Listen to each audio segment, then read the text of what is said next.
ഞാനിപ്പോൾ നിൽക്കുന്നത് തിരുവിതാംകൂർ ദേവസ്വം ബോർഡിൻ്റെ കീഴിലുള്ള തിരുവനന്തപുരത്തെ ശംഖുമുഖം ദേവി ക്ഷേത്രത്തിലാണ്. വളരെ മനോഹരമായൊരു ക്ഷേത്രമാണ്.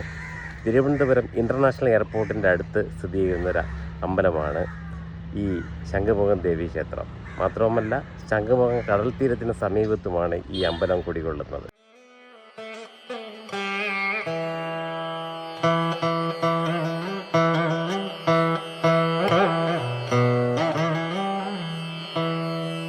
അറബിക്കടലിൻ്റെ തിരമാലകൾ നിത്യം കരയിലേക്ക് അടിച്ചു കയറുന്ന പരിശുദ്ധ ഭൂമിയാണ് ശംഖുമുഖം.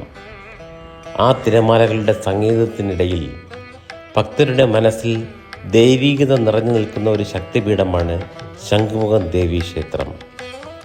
ശുക്ലാചാര്യരുടെ യാഗശാലയായിരുന്നു ഇവിടം. ദേവീ പ്രസാദത്തിനായി തപസ് അനുഷ്ഠിക്കുകയും പ്രസാദിക്കാതെ വന്നപ്പോൾ ശംഖ് ഊതി പ്രസാദിപ്പിക്കുകയും ചെയ്തു എന്നാണ് ഐതിഹ്യം.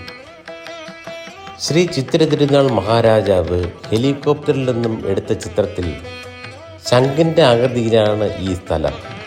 ഈ ചിത്രം ഇന്നും കവടിയാർ കൊട്ടാരത്തിലുണ്ട് എന്നാണ് അറിയാൻ സാധിക്കുന്നത്. ഇവിടുത്തെ പ്രതിഷ്ഠ മഹിഷാസുരനെ നിഗ്രഹിച്ച രൗദ്രഭാവത്തിലായാണ് ദേവി നിലകൊള്ളുന്നത്. എന്നാൽ അങ്ങനെ പൂജ ചെയ്യാൻ കഴിയാത്തതിനാൽ സാത്വികമായ ചന്ദ്രകല ചൂടിയ ദുർഗാദേവിയെയാണ് ഇവിടെ പൂജ ചെയ്യുന്നത്.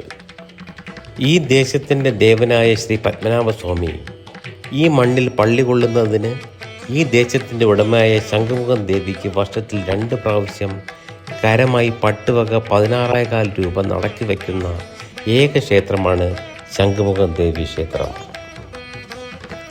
പരശുരാമൻ സൃഷ്ടിച്ച 108 ദുർഗാലയങ്ങളിലെ ആദ്യ പ്രതിഷ്ഠ ഈ ക്ഷേത്രമാണെന്നും പറയപ്പെടുന്നു.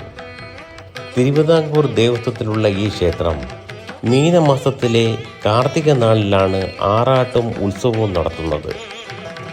ശംഖുമുഖം കടലിൻ്റെ അധിപതി ദേവിയാണ് എന്നാണ് സങ്കല്പം. ശംഖുമുഖം ദേവി ക്ഷേത്രം ഒരു ആരാധനാലയം മാത്രമല്ല, തിരുവനന്തപുരം നഗരത്തിൻ്റെ വിശ്വാസവും ഭക്തിയും ചേർന്നൊരു ആത്മീയ പ്രതീകമാണ്.